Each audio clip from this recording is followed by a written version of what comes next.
I'm 19 years old and I've been investing for about 3 years now. I'm going to go over the general strategy that I've used to not only set myself up for success in my later 20s, but also long-term down the road when I'm looking to retire, along with why I'm doing it. So for someone like me or anyone that's around my age, the biggest advantage that we have is not the amount of money that we have, it's the time that we have.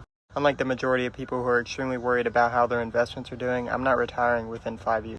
My main goal and best friend in this game right now is compound growth. Even though I'm trying to retire much sooner, I've technically got 40 years until I reach that average retirement age. Even a small amount of money over 40 years can grow to a huge. So not only is time to compound on my side, let me also not forget to mention I can afford to take much more risk than someone that actually needs this money in, let's say, 5 years to retire. So the first thing that I try to take care of and put my focus on is towards my retirement account. This includes maxing my Roth IRA, which is a total of $7,500 at the time of recording this video per year, which, just to mention, I dollar cost average it, so I do a set amount every single month to just make sure I max it out by the end of the year. And I also make sure that I have some contribution going into my company's 401k, as I do have a job right now. But anybody can max a Roth IRA. $7,500 a year is the max contributions you have. It'll be tax-free at $59.5. And I just keep this pretty simple. For the most part, I'm going heaviest into growth ETFs. Then I have an S&P 500 and a dividend ETF. And then I just let my small 401k allocation be controlled by the company. But I have these both, and for the most part, low-risk, safe investments that I know I'll be able to rely on when I am at that actual retirement age. Now, after I figure out what I'm doing with both of those, my next focus is my brokerage account. This is potentially where the big money's going to be made and set me up for short-term success. So in my brokerage account, I also am doing long-term investing. However, I also feel pretty good about my holdings in a medium-term time frame, which is like 5 to 10 years.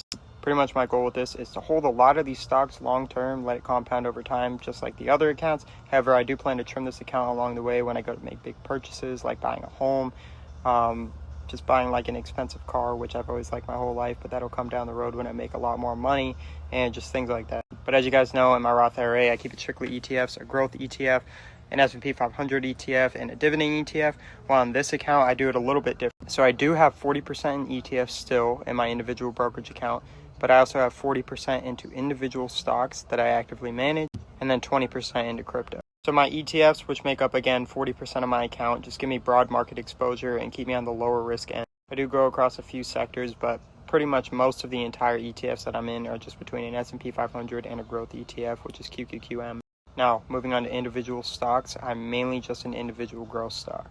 At this time of recording the video, in January of 2026, most of these stocks are around AI. But unlike most people that are just buying companies like Nvidia and holding that as their AI exposure, which I do have and I think is a great company, I use that as one of my core holdings. I built an entire ecosystem around AI. So not only am I holding those mega cap stocks that are around AI, but I'm also holding on to things like the power and energy, data centers, infrastructure, things that are trading at lower multiples but are needed for AI. And going back, one thing I forgot to mention, I do also have value holdings, not only a value ETF that I'm investing in, but also some value stocks that I buy into. But I'm primarily growth. Then 20% crypto, of course, it's high risk, but I've got a lot of time, and I do believe in Bitcoin and Ethereum over time, especially Ethereum. And those can potentially bring a higher return than most of my other holdings, just like they have historically. Pretty much what I'm doing with these holdings is just dollar cost averaging them. Every time I get paid, I throw it into my account, and then every single day I have automatic buys set up based on the exact percentages that I put in into these holdings that I buy.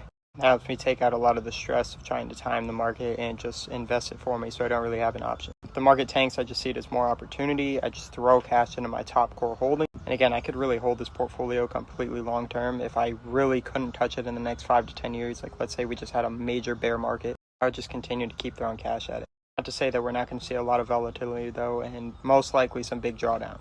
Pretty much just dollar cost averaging, no leverage, no options. That's all I'm doing, is just dollar cost averaging and holding it for a while. Anyways, let me know what you guys think in the comments. Make sure you hit that subscribe button if you want to continue to watch me on this journey. So I forgot to throw this in there, but if you want to see my full research and exactly what I'm doing, make sure you guys join the Discord that I'll put in the link below.